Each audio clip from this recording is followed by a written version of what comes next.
Assalamualaikum warahmatullahi wabarakatuh. Perkenalkan, nama saya Diana Dewi Putri, NIM 1915020131.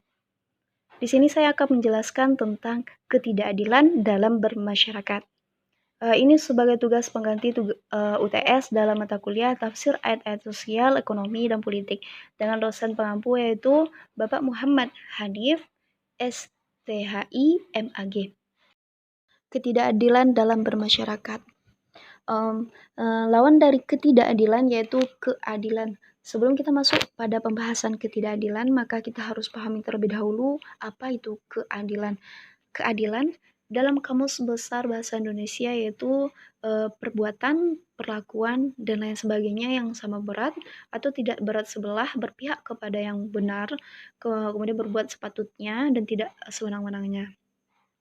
Jadi, dari sini dapat kita ambil kesimpulan bahwa ketidakadilan adalah suatu tindakan yang berat sebelah atau memihak kepada salah satu pihak, memberikan sesuatu kepada orang yang tidak sesuai dengan hak yang harus diperolehnya, atau tidak mengetahui hak atau kewajiban, tidak mengerti mana yang benar dan tidak mengerti mana yang salah, kemudian bertindak tidak jujur dan tidak tepat menurut peraturan dan hukum yang telah ditetapkan serta bertindak sewenang-wenangnya. Lalu, bagaimana pandangan Al-Quran terkait ketidakadilan ini? Dalam Quran Surah Nisa ayat 135 telah dijelaskan yang bunyi ayatnya itu Bismillahirrahmanirrahim. Ya ayyuhalladzina amanu kunu qawwamina bil qist syuhada'a lillahi walau ala anfusikum awil walidaini wal aqrabin. Iyakun ghaniyan aw faqiran fallahu awla bihima fala tattabi'ul hawa an ta'dilu wa in talu aw tu'ridu fa innallaha kana bima ta'maluna khabira.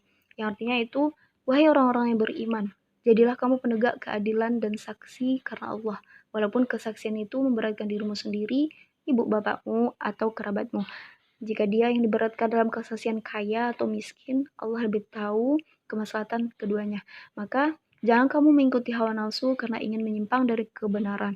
Jika kamu memutarbalikkan kata-kata atau berpaling atau enggan menjadi saksi, sungguhnya Allah Maha teliti terhadap segala apa yang kamu kerjakan. Dalam ayat ini dijelaskan bahwa Allah Subhanahu wa taala memerintahkan kepada hamba-hambanya mukmin agar menegakkan keadilan, bukan malah menegakkan ketidakadilan. Dan janganlah mundur dari menegakkan keadilan karena Allah dalam semua perkara dan urusan hanya karena hawa nafsu kita, kemudian fanatisme terhadap risiko dibenci oleh orang lain, kemudian tetaplah berpegang teguh pada keadilan dalam keadaan bagaimanapun juga. Jangan pula dipengaruhi oleh sesuatu yang membuat kita berpaling dari keadilan tersebut. Ataupun bisa juga dengan hasutan-hasutan dari orang-orang yang menginginkan agar kita melakukan ketidakadilan tersebut.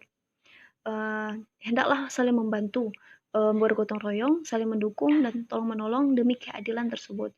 Berlaku adillah, sebab segala sesuatu akan diminta pertanggungjawabannya kelak. Allah akan membalas perbuatan baik kita ataupun buruk yang kita lakukan, seperti yang dijelaskan dalam Quran Surah Al-Mudathir ayat 38 yang bunyinya itu kullu nafsin bima kasabat rohinah, yang artinya itu tiap-tiap diri bertanggung jawab atas apa yang telah diperbuatnya. Ketidakadilan ini telah melahirkan perilaku penyimpangan yang telah merusak moralitas bangsa. Banyak yang dirugikan akibat ketidakadilan ini. Jika pemimpin yang melakukan ketidakadilan, maka yang dirugikan ataupun yang dizolimi adalah orang-orang yang dipimpinnya. Di antara kasus-kasus ketidakadilan yang sering kita temui yaitu ketidakadilan dalam bersosial, berpolitik, ataupun yang dalam ekonomi. Yang pertama yaitu ketidakadilan dalam bersosial, yang mana masih banyak masyarakat yang belum memperoleh hak untuk sejahtera.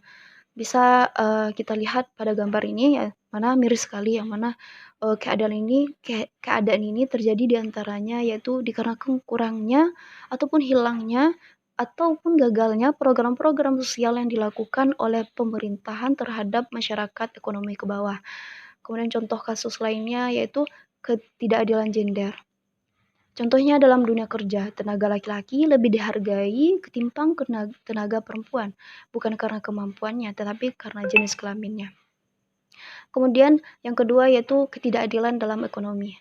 Pada dua gambar ini nampak jelas bahwa buruh menuntut haknya agar sistem upah diperbaiki. Mereka bekerja dalam kondisi yang tidak layak, dan menerima upah tidak sesuai ketentuan. Mereka diperlakukan seperti budak, tenaganya dieksploitasi, kemudian dikompensasi upah yang rendah.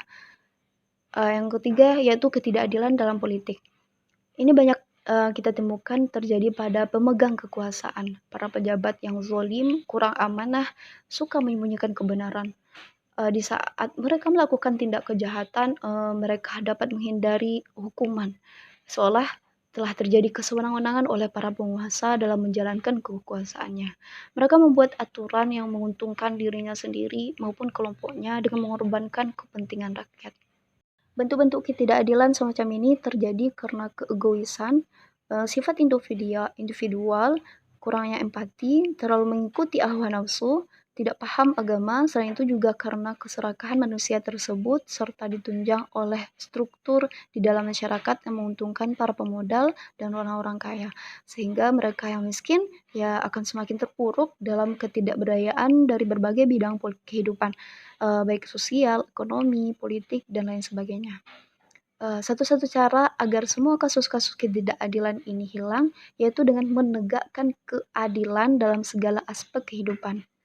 Jadi, dari penjelasan tersebut dapat kita simpulkan bahwa keadilan harus ditegakkan pada semua aspek kehidupan, baik terhadap diri sendiri, ibu kita, bapak kita, atau kerabat dekat kita, tanpa harus melihat status sosialnya, dan tanpa harus melihat kedudukannya, sebagai apa dia, baik sebagai rakyat ataupun para pemegang kekuasaan, kemudian serta tanpa melihat tingkatan perekonomiannya, baik orang itu kaya ataupun miskin.